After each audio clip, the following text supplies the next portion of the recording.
ஆலயம் செல்வோம் நம் அன்பர்களுக்கு வணக்கம். 12 ராசிகளுக்கும் 27 நட்சத்திரங்களுக்கும் உரிய மரங்கள், அதாவது விருட்சங்கள் நம்ம வாழ்க்கையில் ரொம்ப முக்கியம். தீய சக்திகளை நீக்கவும், நோய்களை குணப்படுத்தவும், அதிர்ஷ்டத்தை அள்ளி கொடுக்கவும், பலன்களை பலவாரியாக நமக்கு அள்ளி கொடுக்குற விஷயம். நான் புதுக்கோட்டைக்கு இப்போ போயிருந்தேன். அங்கே நந்தவன பிள்ளையார் கோயில்னு ஒரு கோயில் இருக்குது. அந்த கோயிலில் ஒவ்வொரு ராசிக்கும் நட்சத்திரத்திற்கும் உரிய மரத்தை அந்த கோயிலில் வச்சுருக்காங்க. ரொம்ப அழகாக இருக்குது. இப்போ நீங்கள் பார்த்துட்ருக்கிறது நெல்லி மரம், பரணி நட்சத்திரத்திற்கு உரியது.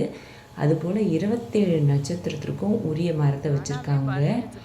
ராசிக்குரிய மரமும் நட்சத்திரத்துக்கும் உரிய மரமும் இந்த கோயில் முழுக்க வச்சுருக்காங்க. ரொம்ப அழகாக இருந்துச்சு கோயில். ரொம்ப க்ளீனாக, அழகாக, நீட்டாக மெயின்டைன் பண்ணுறாங்க. நம்ம மனசுக்கு ரொம்ப இதமாக, ப்ளசண்ட்டாக, அமைதியாக, ரொம்ப ரசிக்கிற மாதிரி இருக்குது இந்த கோயில். இந்த கோயில் அப்படியே சுற்றி மரங்களுக்கு நடுவில் இருக்குது.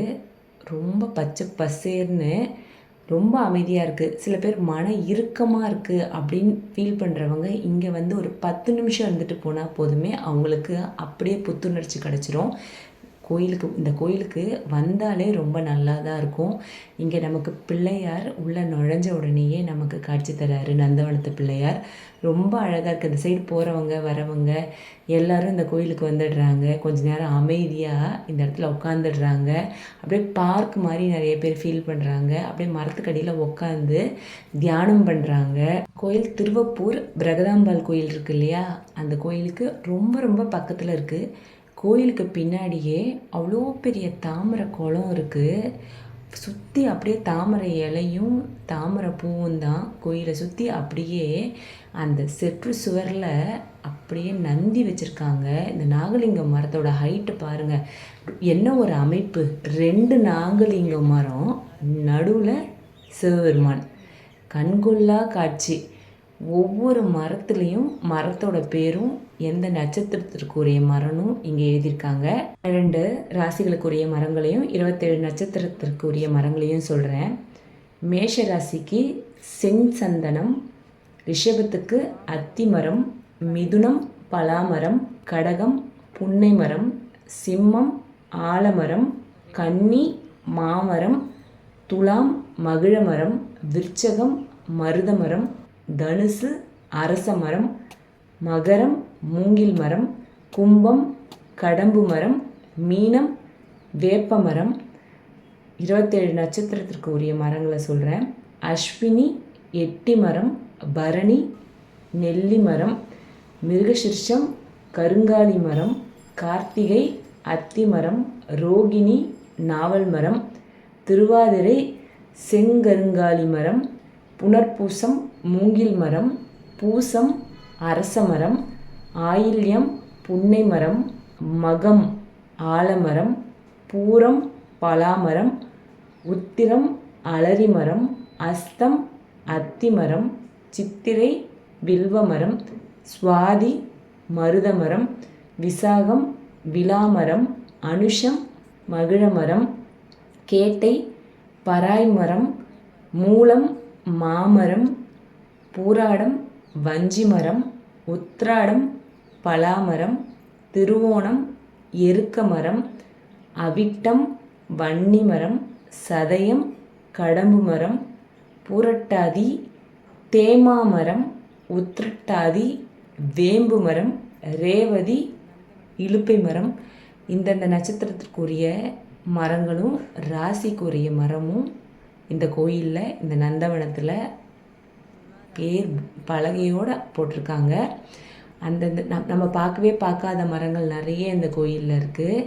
இதுதானே பேர் கேள்விப்பட்டிருப்போம், ஆனால் இதுதான் இந்த மரம் நமக்கு தெரியாமல் இருக்கும். அவ்வளோ அழகாக நந்தவனத்தை மெயின்டைன் பண்ணிகிட்ருக்காங்க. நிஜமாகவே இது நந்தவனம் தான். அற்புதமாக இருக்குது, சுத்தமாக இருக்குது, நல்ல ஃப்ரெஷ் ஏரு. மனசு ரொம்ப இதமாக லேசாக்குன்னு சொல்லுவாங்கள்ல. சில மனசில் கள்ளங்கபடம் இல்லாத மனுஷங்கிட்ட போய் நம்ம பேசணுன்னா நம்மளோட பாரமே குறைஞ்சிரும், ரொம்ப ரிலாக்ஸ்டாக ஃபீல் பண்ணுவோம். அதே போல் தான் இந்த மரத்துங்களை பார்த்தாலும் மரத்துங்க கூட கொஞ்ச நேரம் டைம் ஸ்பெண்ட் பண்ணுங்கள், பேசுங்க. மரங்கக்கிட்டலாம் பேசுகிற பழக்கம் சில பேருக்கு உண்டு, எனக்கும் அந்த பழக்கம் உண்டு. அவங்ககிட்ட நம்ம பேசினோன்னா அவங்க நம்மக்கிட்ட திரும்ப பேச மாட்டாங்க, அவ்வளோதானே தவிர அது நமக்கு ஒரு இதமாக இருக்கும். இந்த கோயில் அப்படி தான் இருக்குது, இந்த நந்தவனம் அப்படி தான் இருக்குது. இந்த நந்தவன பிள்ளையாரை பார்த்தா மனசுக்கு அவ்வளோ இதமாக இருக்குது. இந்த கோயில் அமைப்பே அவ்வளோ அழகாக இருக்குது. இங்கே எவ்வளோ நேரம் வேணால் டைம் ஸ்பெண்ட் பண்ணலாம். மனசு ரொம்ப லேசாக ரிலாக்ஸ்டாக ஆகிடுது. இந்த மரங்கள் உங்களுக்கு கிடைச்சா நீங்கள் உங்கள் வீட்டில் கூட வாங்கி வைங்க. இந்த உங்கள் ராசிக்கு உண்டான மரத்தையோ நட்சத்திரத்துக்கு உண்டான மரத்தையோ நீங்கள் வீட்டில் வச்சு நீங்கள் வளர்த்து பாருங்கள். உங்களுக்கு உண்டான தீய வினைகள், தீய சக்தி, எதிர்மறை எண்ணங்கள், நோய்கள் அத்தனையும் விலகும்.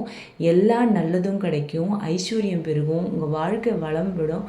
நம்ம எதுக்குங்க நம்ம சாமியை போய் வேண்டுறோம்? மனசு நிம்மதியாக இருக்கணும், நம்ம குடும்பம் நல்லா இருக்கணும், குழந்தைங்க நல்லா இருக்கணும், நம்ம ஃபேமிலி நல்லா இருக்கணும், நல்ல ஆயுஸ் இருக்கணும், மனசு நிம்மதியாக இருக்கணும், மனசு லேசாக இருக்கணும். எந்த கஷ்டம் வந்தாலும் நம்ம அதை கடந்து வந்துடணும். கஷ்டமே வரக்கூடாதுன்னு நம்ம சொல்லக்கூடாது, கஷ்டம் வரணும். ஆனால் அந்த கஷ்டத்துலேருந்து நம்ம மீள்றதுக்கான வழியும் நமக்கு கிடைக்கணும். முழுமையான பக்தியோட கடவுள்கிட்ட போய் வேண்டிக்கோங்க. முடிஞ்ச அளவுக்கு அடுத்தவங்களுக்கு நல்லது செய்யுங்க. நம்மளால் அடுத்தவங்களுக்கு எதுவும் கொடுத்து உதவ முடியல, நம்மளால் அடுத்தவங்களுக்கு எதுவுமே செய்ய முடியலனா கூட ஒன்றும் தப்பு இல்லைங்க. ஆனால் அடுத்தவங்களுக்கு கெட்டதை மட்டும் நினச்சிடவே கூடாது. அந்த மனசு மட்டும் நமக்கு இருக்கவே கூடாது. நம்ம மனசு போல தான் நம்ம வாழ்க்கை. நம்ம மனசை ரொம்ப நீட்டாக க்ளீனாக சுத்தமாக வச்சுப்போம். யாராவது கெட்டது செஞ்சால் கூட அவங்களுக்கு தெரிஞ்சது அவ்வளோதான் அப்படின்ட்டு கடந்து போக பாருங்கள். எல்லாத்துலேருந்தும் கடந்து போங்க. வாழ்க்கை இனிமையாக இருக்கும், நல்லதே நடக்கும். நன்றி, வணக்கம்.